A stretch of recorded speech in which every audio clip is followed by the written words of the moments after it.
Hey everyone, welcome back to Integrate Sun. Today we're tackling one of the biggest questions homeowners ask us. How big of a battery bank do I actually need? Here's what most people don't realize. The battery market has fundamentally changed in the last 3 years, and this is especially critical right now because 6 more states are changing their net metering rules in 2025, with early installations getting grandfathered into better rates.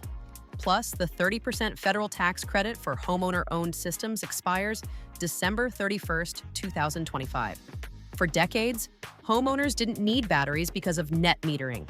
Utilities paid you retail rates for excess solar power. But that's ending fast. Regulators across the country are killing one-for-one net metering, and utilities are slashing buyback rates to as low as 2 to 4 cents per kilowatt hour. This means the old sell excess power to the grid strategy is dead. Smart homeowners are now storing that excess solar power in batteries instead of giving it away to utilities for pennies on the dollar. Whether you're looking at backup power for emergencies, trying to maximize your solar ROI in this new landscape, or planning to go completely off-grid, the answer isn't one size fits all.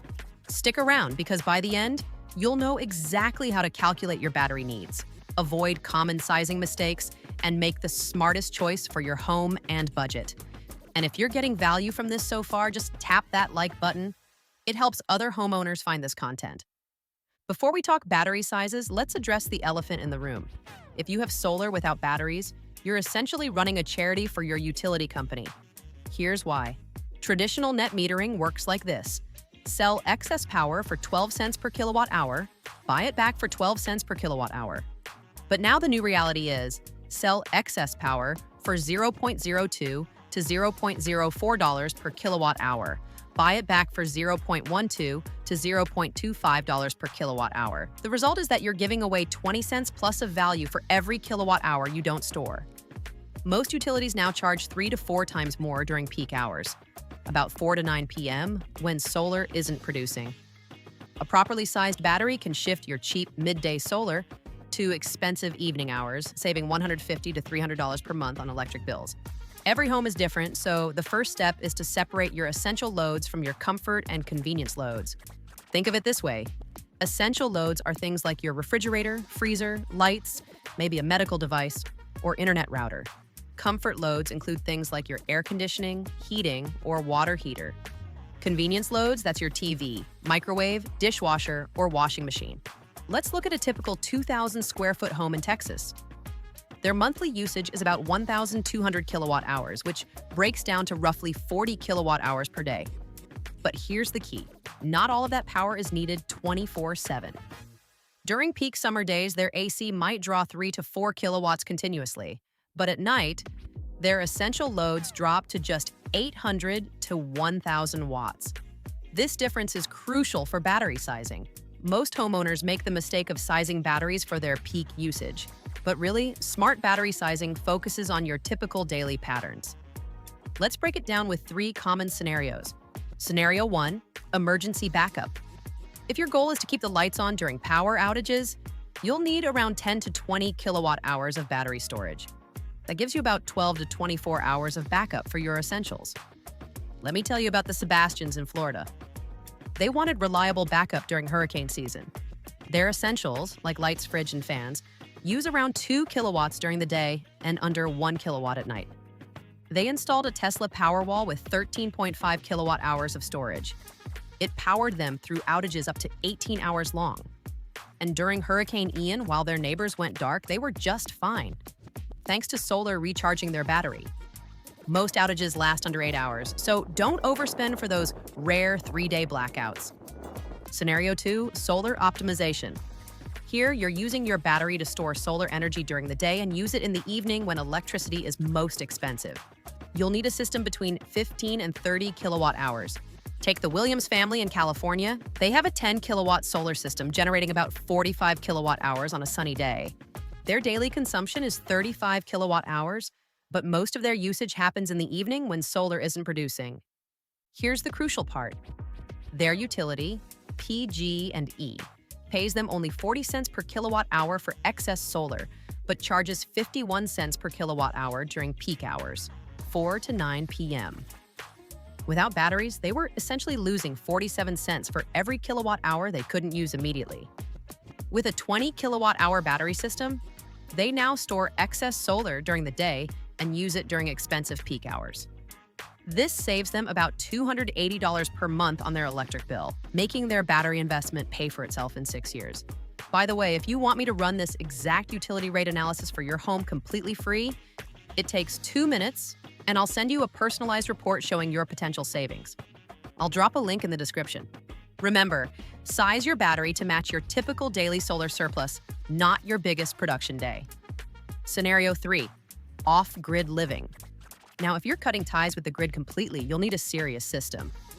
We're talking 30 to 80 kilowatt hours or more, depending on your home and location. Let's look at the Thompsons in rural Montana. The Thompsons built a 1,800 square foot home in rural Montana. Their daily energy consumption is 25 kilowatt hours, but they needed to account for 3 to 4 days without sun during winter storms. Their system includes 60 kilowatt hours of lithium iron phosphate batteries, 12 kilowatts of solar panels, and an 8 kilowatt inverter capacity. Here's what makes or breaks off-grid systems: the ratio between your solar production and battery capacity. The Thompsons learned this the hard way. They initially installed 40 kilowatt hours of batteries with only 8 kilowatts of solar. During short winter days, their solar couldn't fully charge the batteries, leaving them with reduced capacity. After adding 4 kilowatts more solar, they could reliably charge their full 60 kilowatt hour battery bank, even on partially cloudy days. The rule of thumb: you need at least 5 hours of peak sun to fully charge your battery bank daily. During our 12-hour winter test, running heat pumps, appliances, and lights, they used about 28 kilowatt hours overnight. With 60 kilowatt hours of storage, they had enough capacity for 2 full nights without solar input. If you're going off-grid, you'll need to design around your worst-case scenario, the longest stretch without sunshine. Now, before I show you the biggest mistake 80% of homeowners make with battery sizing, and this one mistake alone can cost you $15,000 or more. If you're getting value from this breakdown, just hit that like button. It helps other homeowners find this content, and I promise the next 4 minutes will save you thousands. So, how do you size a battery for your own home? And let's keep it simple.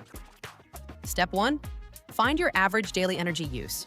You can use your electric bills, or better yet, use a whole home energy monitor for 2 to 4 weeks. Step 2, understand your utility's rate structure. This is crucial and often overlooked. Your local utility's time of use rates determine whether batteries make financial sense. Tier 1, highest priority. Peak or off-peak difference greater than $0.15 per kilowatt hour. Tier 2, good candidate. Peak or off-peak difference $0.08 to $0.15 per kilowatt hour. Tier 3, backup only. Peak or off-peak difference less than 8 cents per kilowatt hour. Let's take an example.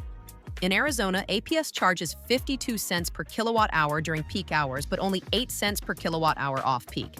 That's a 44 cents per kilowatt hour arbitrage opportunity. Every kilowatt hour you store and use during peak hours saves you 44 cents.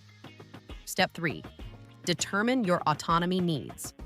1 to 2 days for emergency backup, 1 day for solar optimization, and about 3 to 7 days for off-grid, depending on your location's weather patterns. Step 4, add a safety margin. You'll lose 5 to 15% to battery inefficiencies, temperature effects, and inverter losses. Step 5, the solar production constraint check. Before finalizing your battery size, verify that your solar can charge it. You need at least 4 to 5 hours of peak sun to fully charge your battery bank daily. Example, 20 kilowatt hour battery divided by 5 hours equals 4 kilowatts minimum solar needed. Reality check, if you have 6 kilowatt solar but want 30 kilowatt hour batteries, you'll never fully charge them in winter.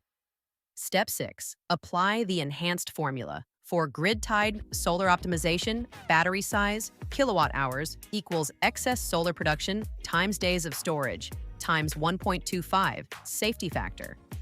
For off-grid systems, battery size, kilowatt hours equals daily consumption times. Days of autonomy times 1.25, safety factor. Example, if daily excess solar is 15 kilowatt hours and your storage days needed is for 2 days, Then the battery size needed is therefore 15 times 2 times 1.25, which equals 37.5 kilowatt hours. Solar constraint check, 37.5 kilowatt hours divided by 5 hours equals 7.5 kilowatt solar minimum. Step 7. Don't forget battery chemistry and sizing options. Lithium iron phosphate, or LFP, now dominates residential storage because you can use nearly 100% of its capacity. Plus, it's the safest and longest-lasting chemistry available. This is why Tesla, Enphase, and Franklin all switched to LFP for home systems. Lead-acid batteries? Only about 50% usable capacity, and they're being phased out fast.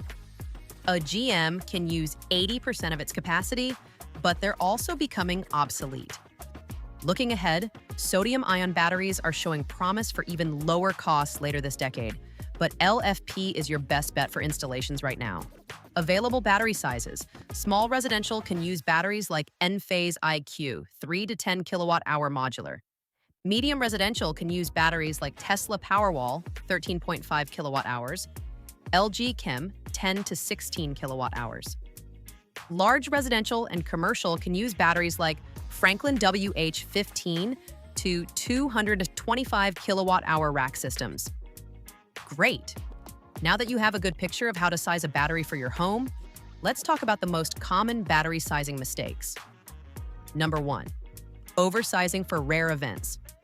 Don't design for that 1-in-a-million storm. Use a generator instead. Number 2. Ignoring solar limits. You can't charge a 40 kilowatt-hour battery with 4 kilowatts of solar in winter. Number 3. Forgetting TOU rates.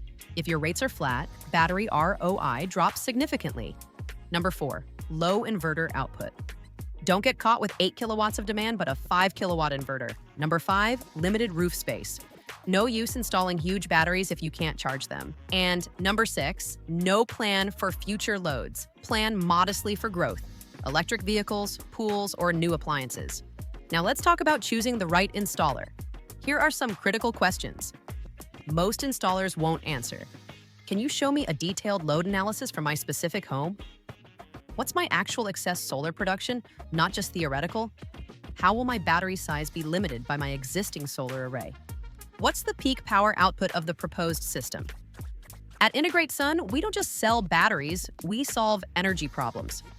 Here's our process. We research your specific utilities rates, net metering policies, and any planned changes.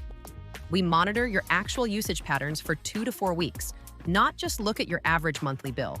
This reveals your real peak loads and usage timing.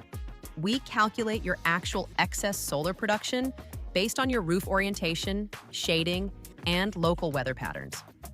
We design a system that balances your energy goals, budget constraints, and physical limitations.